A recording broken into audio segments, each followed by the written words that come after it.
Se encuentra con nosotros Luis Toledo, él es ex fiscal chileno y también director del Centro de Investigaciones para el Crimen Organizado de la Universidad San Sebastián de Chile. Gracias por estar con nosotros en esta tarde y ayudarnos a entender en dónde y hacia dónde deben ir esos recursos que ha ofrecido el presidente Boric, que serían específicamente para incrementar la seguridad. Pero, exfiscal, le comenzamos preguntando eso, ¿hacia dónde deben ir destinados esos recursos? ¿Qué hay que fortalecer? Bueno, primero, buenas tardes, muchísimas gracias por la invitación. Les puedo mencionar que los recursos que anunció el presidente el día de ayer dicen relación con la provisión de implementos de seguridad, básicamente para carabineros, además, para la adopción de algunas medidas administrativas que faciliten la labor de los funcionarios policiales. Ya estamos hablando de carabineros o la Policía de Investigaciones o aquellos que ejerzan funciones policiales dentro del país.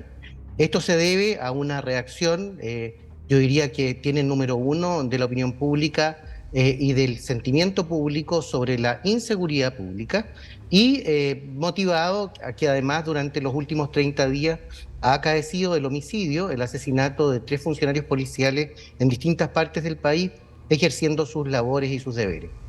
Bien, Luis, usted que conoce de este tema, ¿piensa que el fortalecimiento institucional es clave? ¿Hay que generar fiscalías especializadas en crimen organizado?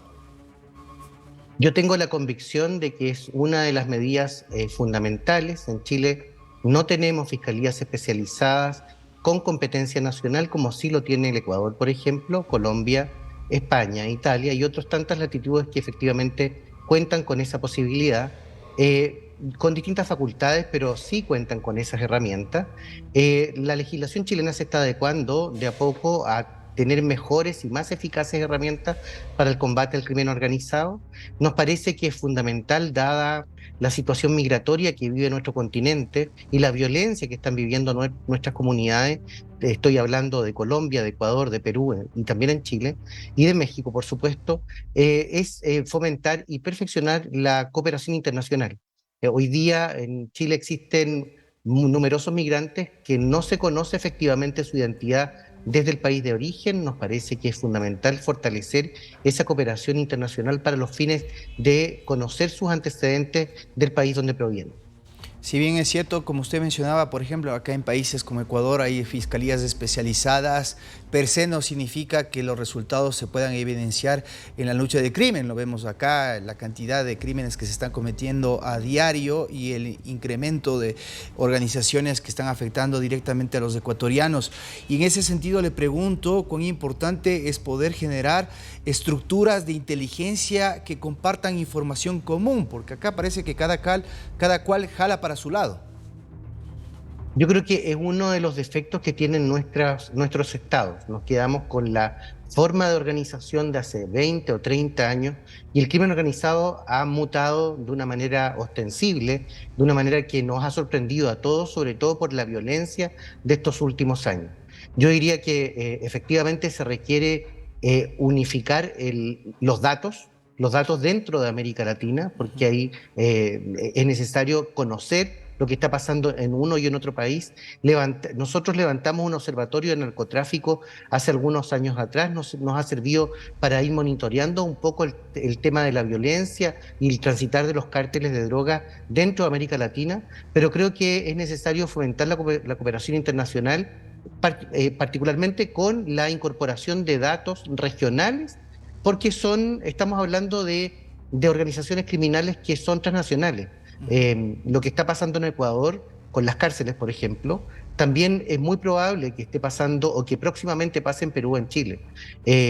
Ahí hay un tema que dice relación con cómo se va nutriendo el crimen, la violencia desde el interior de las cárceles cuando ya se entrega la administración prácticamente a quienes son los internos. Siendo muy específicos en lo que ha pasado con la aprobación de esta ley en Chile para poder ampliar la capacidad de acción que tengan los carabineros, ¿usted piensa que de alguna forma esto es algo que se necesita para que la delincuencia no solo respete, sino tenga miedo a las autoridades del orden, quienes muchas veces se han visto limitados por la persecución que pueden tener después por la justicia si actúan o no? Totalmente. Mire, en Chile hace muy poco tiempo se han promulgado tres leyes específicamente que yo diría que son relevantes. La primera dice relación con fortalecer las capacidades para enfrentar el crimen organizado y en este caso sistematizan las técnicas especiales de investigación incorporando unas nuevas que no teníamos, como por ejemplo el seguimiento electrónico de equipos informáticos, cuestión que yo creo que hoy día, al día de hoy, es necesario que nuestras comunidades, nuestros estados mantengan esos niveles de persecución. En segundo lugar, fortalece también la persecución penal del narcotráfico, incorporando medidas de comiso de bienes, enajenación temprana, comiso por equivalencia, es decir, comiso de las ganancias, para incluso en los casos de sin condena, para poder, digamos, lograr desarticular las bandas organizadas en lo que más le duele, que es justamente los bienes que van adquiriendo.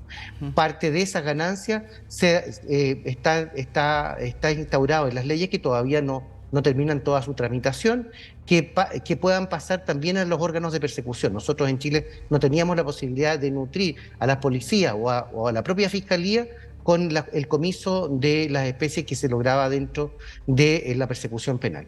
Y yo diría que la última dice relación con fortalecer las capacidades de la policía, esto es generando una eximente de responsabilidad criminal, una legítima defensa privilegiada, una presunción simplemente legal de que cuando el policía actúa en mérito de la seguridad pública, en funciones de orden público o seguridad pública y ve amenazada su integridad física o su vida y actúa disparando, se presume legalmente, sin perjuicio que se puede probar lo contrario dentro del proceso, que actuó en uso de ejercicio de la legítima defensa privilegiada y por lo tanto sería eximido de responsabilidad penal.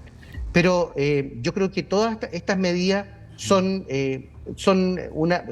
medidas que me parecen necesarias dentro de un Estado democrático, con ejercicio claramente de las capacidades de los funcionarios policiales. Si hay abusos, se tendrá que investigar. Pero reitero, esto no va a surtir efecto mientras no exista una pronta y urgente cooperación internacional, porque le digo que sabemos, y ustedes también lo tienen claro, que la violencia que está viviendo el Ecuador no es propia solo de ciudadanos ecuatorianos, sino que también tiene que ver con colombianos, venezolanos que se acercan a su territorio o permea justamente formas criminales de distintas partes. Lo mismo pasa en Chile. Muy bien, quiero cerrar, hacer una visión muy integral, la que se necesita, con el tema del fortalecimiento de las penas. Acá, por ejemplo, en el Ecuador, abusando de recursos constitucionales, un habeas corpus y sale libre. También en Chile se ha caminado en una legislación que fortalezca ciertos delitos en materia de sancionarlos con muchos años para que los delincuentes también sepan en qué se están metiendo. ¿Usted piensa que nos falta mucho en esa materia para también complementarlo desde el ámbito legislativo? Yo creo que el ámbito legislativo es importante, genera señales, da una señal política importante para la comunidad, pero también para la delincuencia. Me parece que las herramientas son necesarias y fundamentales. Creo que el alza de las penas por sí misma no genera ningún efecto si no está acompañada de medidas eficaces que sean administrativamente aplicables. Pero creo que, por ejemplo, en Chile lo que hicimos ahora último a través de esta ley, de otras leyes que se están publicando a contar de anteayer, se alzó la pena del secuestro, también en la pena de extorsión, se estableció una pena particular porque como estas organizaciones criminales transnacionales tratan de copar los territorios y muchas veces venden seguridad a costa de los pobres comerciantes que en definitiva tienen que pagar por extorsión, en definitiva, con secuestros extorsivos, y eso creo que también está pasando en Ecuador. Conozco la realidad porque tengo colegas ecuatorianos que desarrollan todos sus esfuerzos para poder efectivamente cumplir con las leyes y llevar a esclarecer los hechos delictivos al interior del Ecuador. Bien, ahí tienen ustedes una visión desde la academia de lo que se puede hacer y de lo que nos falta desde cada uno de los estados para dar una lucha integral y común a un tema como el delito transnacional que nos está afectando absolutamente a todos. Gracias, Luis Toledo, por tu presencia. Muchísimas gracias a ustedes, que les vaya muy bien.